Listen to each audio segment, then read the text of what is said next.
And violence is something that is, we feel like we're surrounded by, right? Especially with the TV and media, social media, is something that is present. And when I say the word violence, what does come to mind? When I say violence, what is the first thing that is coming to your mind? Crime. What else? Hate. Turn off the TV. Aggression. Turn off the TV.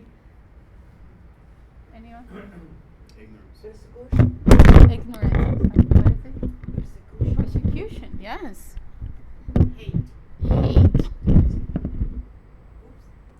So many things can come to our mind when we think of violence. War, right? One of main things. What? Crime. Got to put a point. Terrorism, persecution, aggressiveness. So these are all words that come to mind, pictures that come to mind when we think of violence. And if you ask someone today, and they'll tell you what is one of the things that they are more concerned in the world today, they're going to say what? Usually one of the top 5 is violence and the increase of violence, right? They usually say these two words together, the increase of violence, right? Have you heard people say increase the violence? But before we go on, we have to understand what violence is. And I brought the legal definition of violence. So the legal definition of violence is the unlawful exercise of physical force or intimidation by the exhibition of such force. So this is the legal definition, meaning that this is according to the laws of man. That's how we, according to our laws, the man's laws, we define violence. But violence is defined a little bit different and a little bit broader according to whose laws? God's laws, right? So in order to commit an act of violence, I have to use usually physical force, right? In the court of law, it might be verbal assault, but you got to make a pretty good case to win a verbal assault case in the court. So for the laws of man, violence is something that you have to actually hurt or the intention to hurt someone. But the laws of God is broader, isn't it? So violence is what? If I think of doing harm to, let's say, someone, just by thinking it, am I committing a crime of violence in the eyes of God? What do you guys think? Yes, right? So violence is, because a lot of people, they say they are not violent. They're not violent because they don't hit another person, or they never hit someone. But I ask you, violence is only about physically harming someone?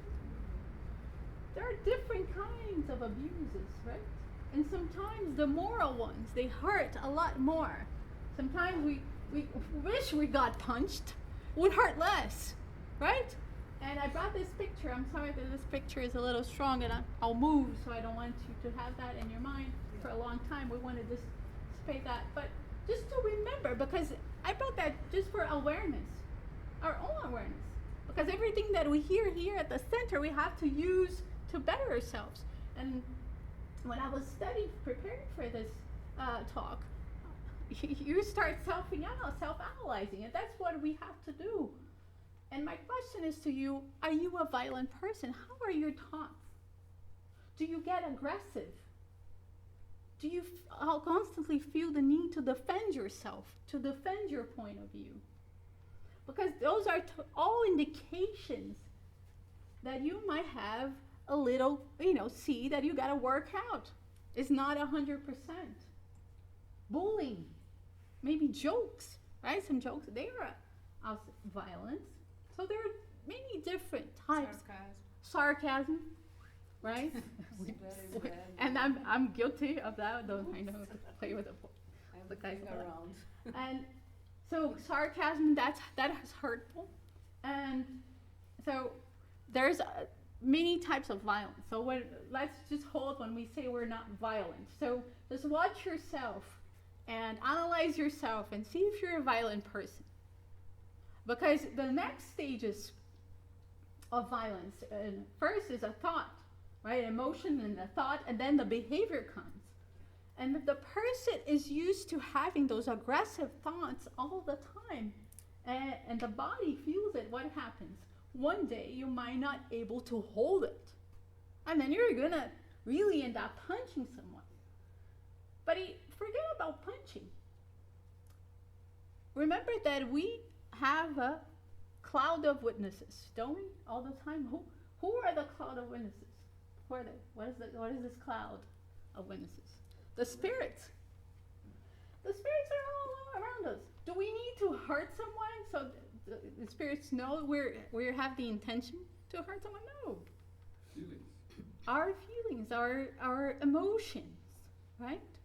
So let's be aware. Let's pay attention how we're feeling. If we're violent, if we get aggressive, if we get agitated too fast, that's not a good sign. That means that we have to work a little on ourselves. So we can be violent against another humans.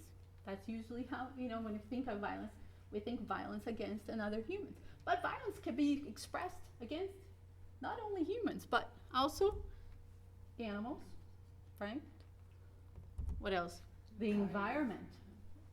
We can cause harm to so every time we're causing harm and we have the intention to cause harm, that is violence. So if I have the intention of causing harm to the environment, that is an act of violence. Objects, and if you kick a chair, that's an act of violence. Oh, I'm not violent because I never hurt someone. Well, still, you're kicking a chair. Something. If you're kicking a chair, breathe.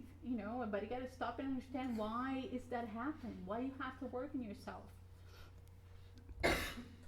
and ourselves. We commit acts of violence against ourselves all the time without even noticing. How I can harm myself without even being aware I'm harming myself. When I think less of myself, when I think that I can't do something that other people can accomplish, when I call myself names, right?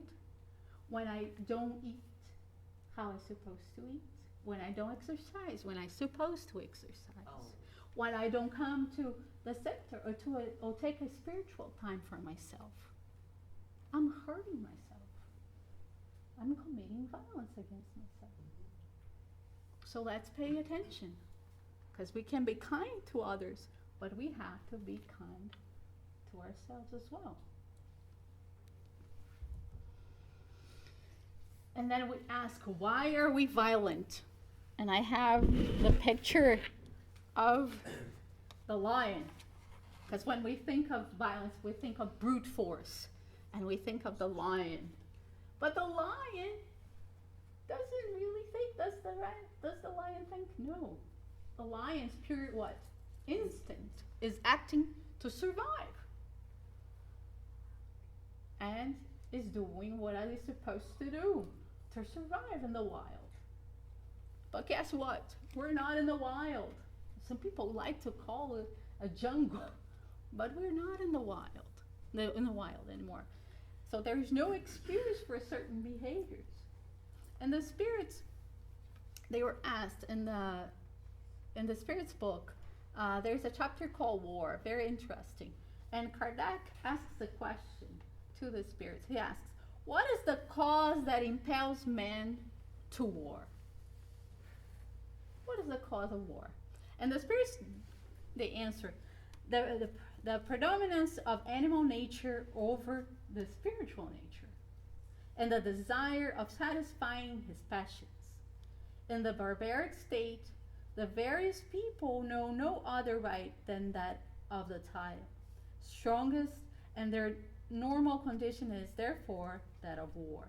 As men progress, war becomes less frequent through their avoidance of the causes which lead to it, and when it becomes inevitable, they wage it more humanely.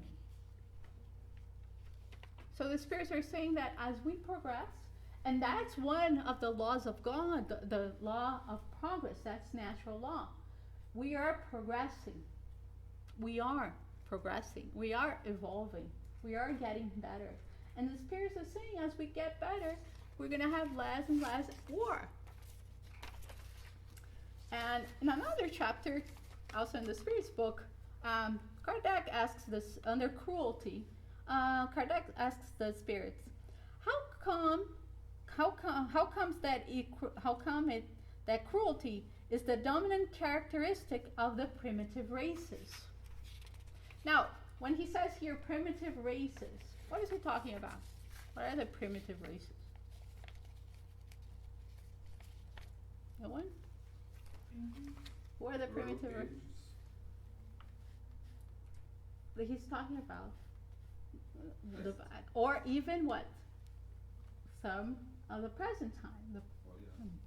Among the primitive races, and remember, the body is not, the body doesn't mean the soul, right?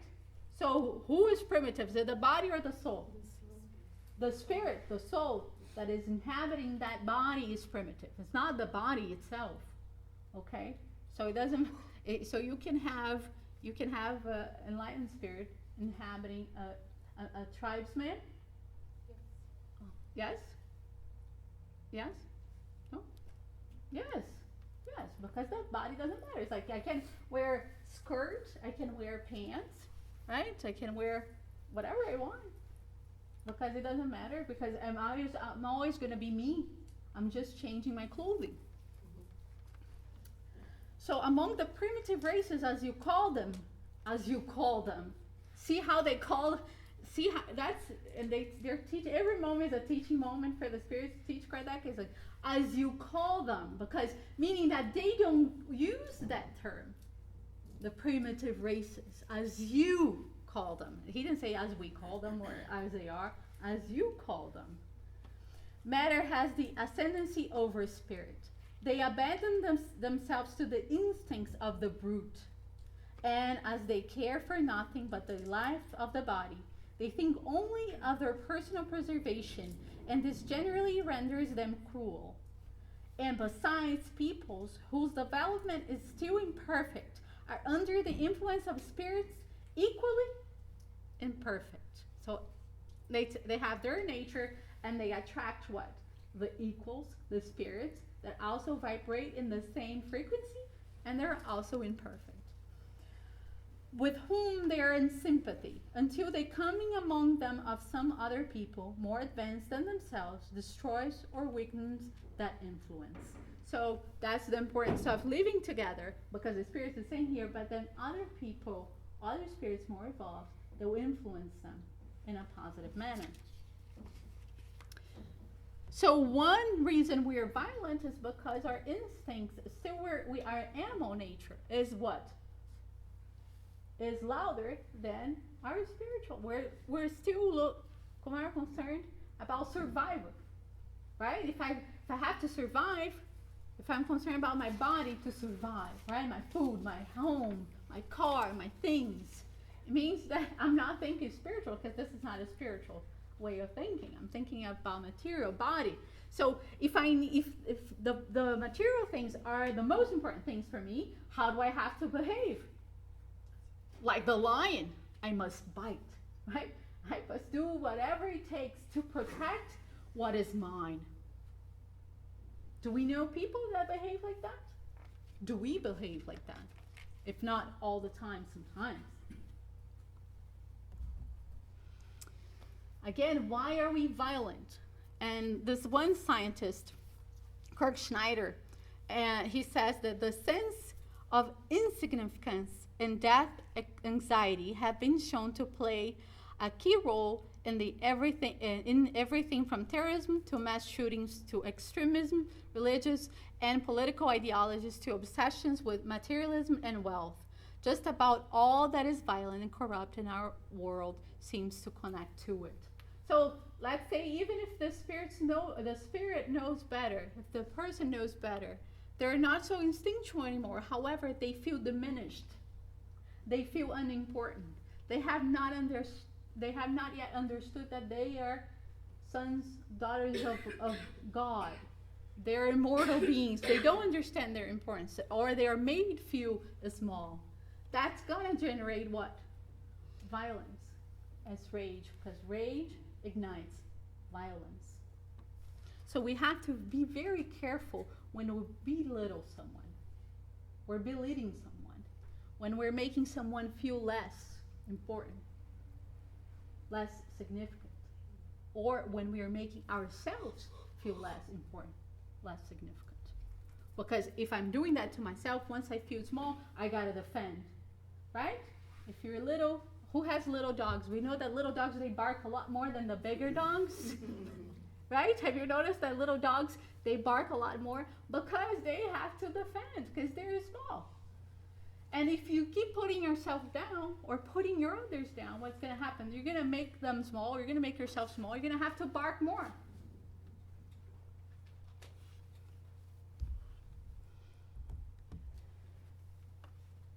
What else in our current society can make us violent? When we become desensitized to death or killing, violence increases. These are researches. This is hardcore. This is hardcore science, hard evidence here. So I'm not making up. This is science. So when we become desensitized to violence, then we become more violent. How do we become desensitized to violence today? Media. What else? Movies, right? Have you noticed movies? You have like 5,000 men coming this way, and then 5,000 other men coming the other way, and they're all battle, right? In the beginning, it's like, wow, cool battle scene, and right? And then you can count how many they have. Like you have 1 minute, one scene, and then you can count how many people died, and we think it's cool, don't we? Well, I'm not saying, when I say we, I'm talking about general as humanity. I'm not talking about people, we here in this room. We're thinking in general terms. It was super cool. Did you see that scene? And then the most cars explode, people die. The more money the movie makes in the box office, right? The blockbusters are the ones that more people die, more violence, more things explode. And usually what you get from people is like, oh, the movie was boring. Why? Too much talking, right? Too much talking. When they say that, yeah, because people don't go to movies to see people talk. That's what they say. When we become more detached from each other and from common unifying beliefs, violence increases. Why, when we become detached from each other, violence is going to increase? Because if I don't feel empathy, if we can't connect, if we don't have a chance to connect, you're unimportant. What happens to you doesn't matter to me. I have no connection with you. And it's happening, isn't it? More and more. We're becoming disconnected from other people. Aren't we? As a society. And it's dangerous because that leads to violence. When we allow hateful ideologies to make groups or classes of people to be viewed as different, bad, or even less than human, violence increases. I'm not going to even talk about, we have so many, the Holocaust, slavery, the religious wars. When we make people, when we divide, when we think people are less important than we are, because they're different, we're opening, because we can do whatever we want, because we're not the same. They're less important. Very dangerous. There's a saying that I saw the other day. If you are thinking of killing the name of your religion, start by yourself.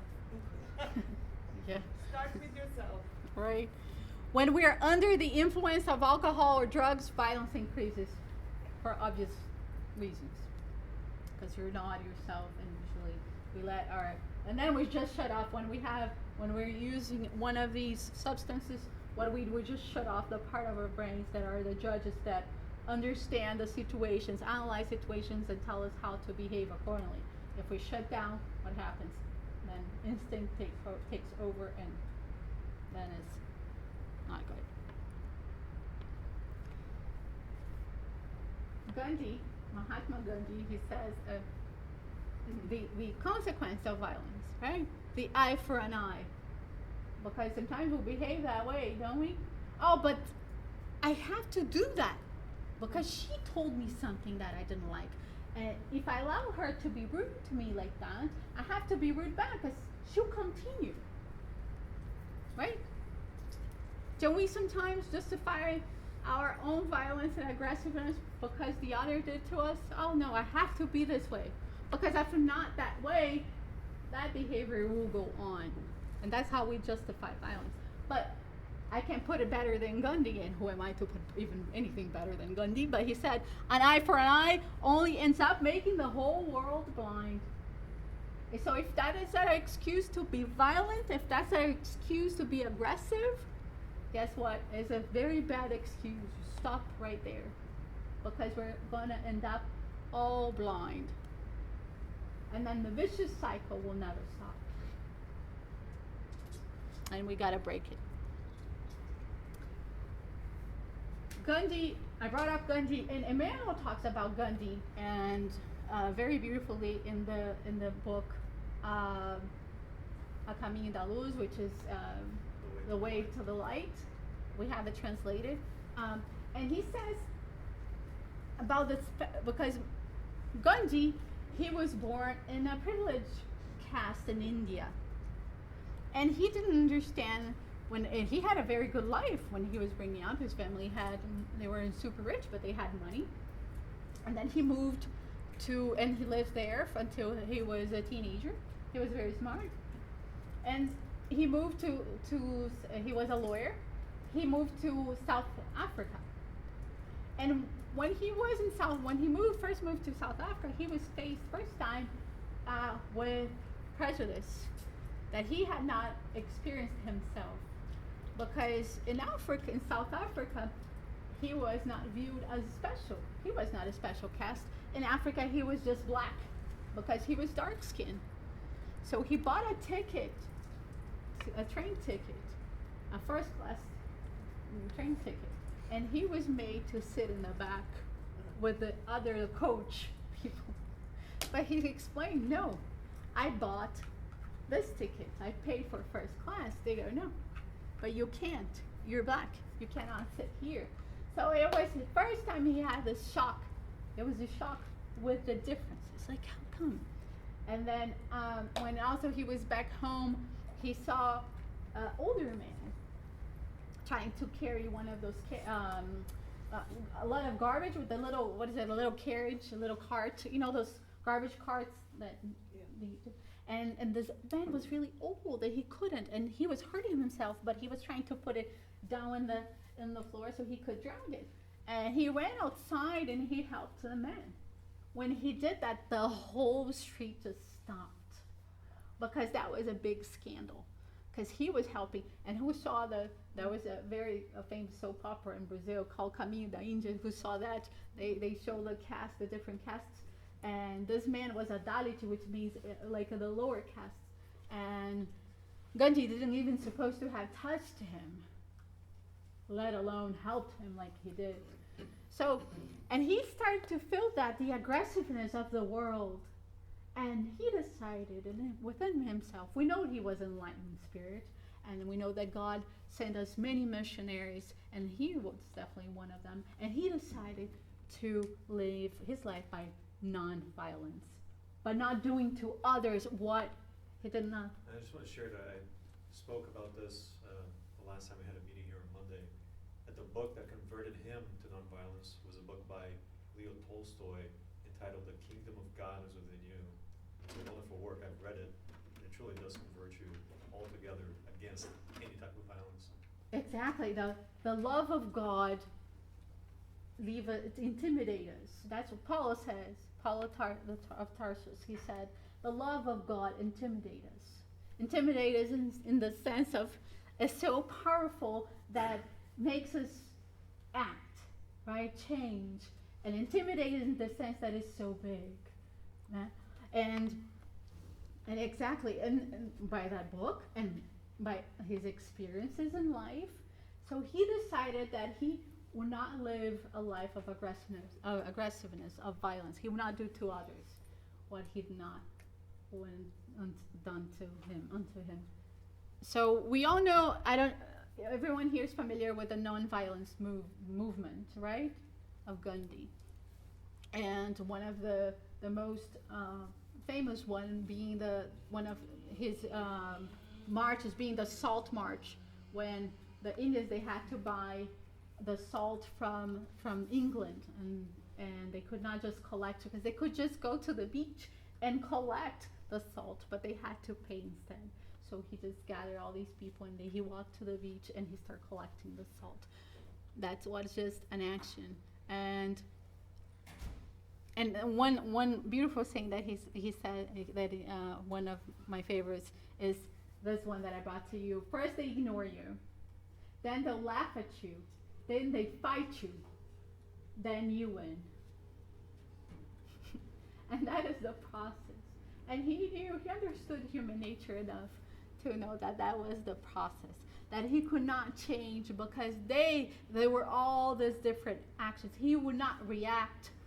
Gandhi never reacted. Gandhi was always acting, because he has his compass. He had his compass, and his compass was very accurate. And my question to you is, do you act or you react? What do you do usually? If you're reacting most of the time, gotta stop and rethink, regroup, right? Stop and regroup, right, Anna? And then stop, regroup, and think a different plan, because you gotta change. Things are not okay, because we don't supposed to be reacting, because reacting is violent. It usually comes with violence when you're reacting, because you gotta defend. You gotta make sure you win, right? That's when you're reacting. So when you're acting is different. It's the flow that you're supposed to go, and it's natural. There is a difference between peace and tranquility, and I brought this because sometimes when we pray for tranquility. We do not pray for peace, because when we pray, we ask what? Not to be bothered.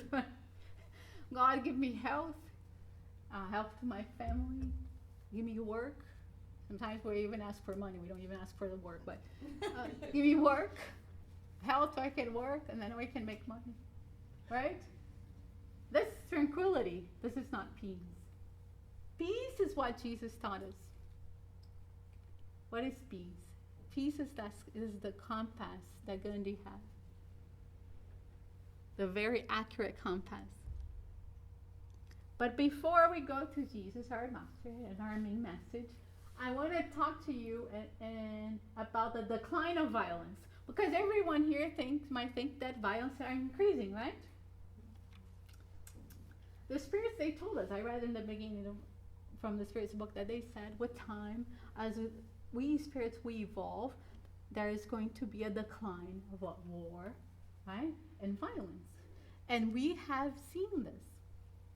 And one of the main scientists that brings this statistics, and he has even a book called The Good Angels, The Good Side of Angels, is Dr. Steven Pinker. He's a Harvard professor, and he wrote a whole book explaining why violence is decreasing. And he has also data he brings from the past. And so it's all increasing. He says as one becomes aware, and the importance of understanding, because we all think because of TV, because of our computers, we think that violence is increasing, that we have never been so violent like we are. And guess that's totally the contrary. Look at the chart. It's going down. And it's going down fast if you look. Just let's think to make this data real. 100 years ago, they had a ceremony called the burning of the cat for fun. They would grab a cat, okay, in a public place. Oh, like build a, I'm sorry, Anna, but just so we can have the, and they would, oh, stop it, I will burn the cat.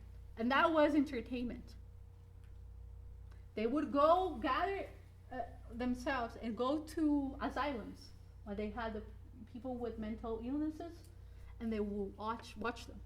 That's what rich people used to do, is watch that. Slavery. You could buy a human, you could kill the human, you could kill the whole family of the human, no one would say anything because that was your property. Right?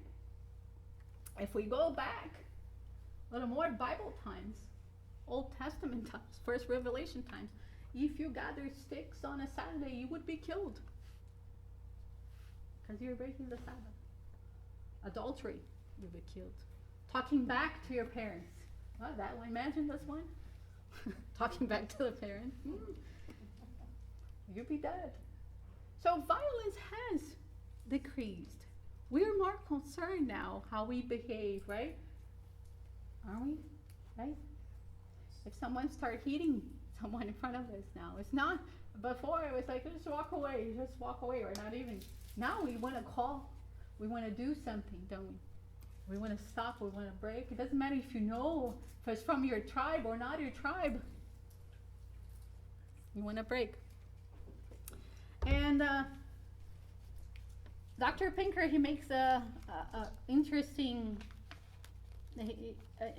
argument here. It says, as one becomes aware of the historical decline of violence, the world begins to look different. The past seems less innocent, the present less sinister.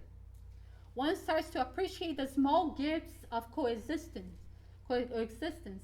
that would have seemed utopian to our ancestors. The interracial family playing in the park, the comedian who lends a zinger on the commander-in-chief, the countries that quietly back away from a crisis instead of escalating to war. For all the tribulations in our life, for all the troubles that remain in the world, the decline of violence is an accomplishment that we can savor, and I'm impetuous to cherish the forces of civilization and the enlightenment that made it possible. He's atheist, and he's just confirming everything that the spirits told us. He doesn't even know of Spiritism, and he's just confirming. This science is confirming that violence is decreasing, and the consequences of the violence decreasing. Now we go to Jesus. Jesus, he said, talking about peace, when we said that, why does this not to be trouble, not be? Here, so you can see it on. Okay.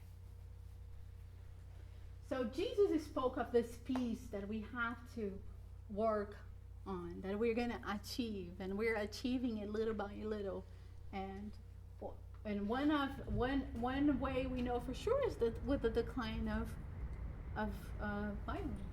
Jesus said, John 14:27, peace I leave with you, my peace I give you. I do not give to you as the world gives. Do not let your hearts be troubled, and do not be afraid. Why is Jesus saying peace? What is peace? Peace is the opposite of violence, right? To be peaceful. And why he tells you, do not be afraid. Because he knows if you're afraid, you're not going to be peaceful.